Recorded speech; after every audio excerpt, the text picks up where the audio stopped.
Building community.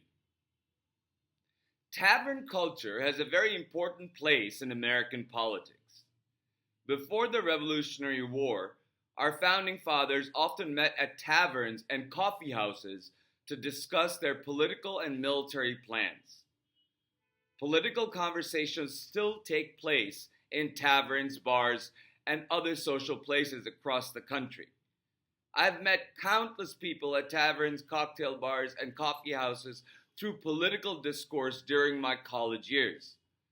But these places are no longer hotbeds of political discourse.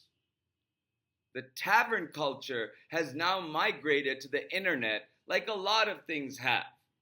Bars are not nearly as packed these days as it were maybe 15 years ago when online communication and community building was not available to people who felt marginalized.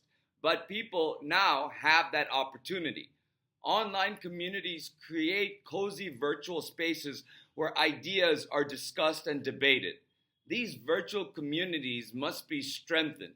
They must become educational communities that reinforce the truth, whether it be in history, law, literature, medicine, psychology, information, news, politics, information technology, or AI, or all of these topics put together.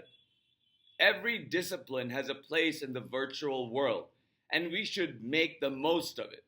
And in light of society fraying at the seams and the community and the sense of community disappearing from society because of the virtual reality we live in right now, it is incumbent upon human beings and people who see this happening to reinforce these communities online and grow them and be welcoming so that we can build communities and transmit ideas across space and time in this space that is in real time but thousands of miles away talking to people. It's a gift to us, to our society, to reconsolidate community. And we should make the best of it. And I go back to the thought of the tavern culture before the American Revolution, because that is what was the breeding ground for the thought and ideas of democracy, the ideas of liberty and justice and freedom. And they were the hotbeds from which the philosophies came that hold our country together to this day.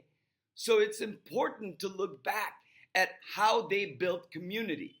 And this is just a small reminder for us to focus on community building as we see society fraying and a police state encroaching. We have to be able to rely on one another. We have to be able to help one another. We have to be able to come up with ideas while communing with one another in order for us to get through past the dark period so we may get back to the work of building a more perfect union. With that said, thank you so much for listening. Remember to like, share, and subscribe. And please comment and interact with me in these videos. I speak into the void with the hope that 1 or 2 or 10 or 100 or 1,000 of you will write back and we can have an engagement and a discourse about what is happening in our country. With that said, thank you so much. Please like, share, and subscribe, and I'll talk to you soon.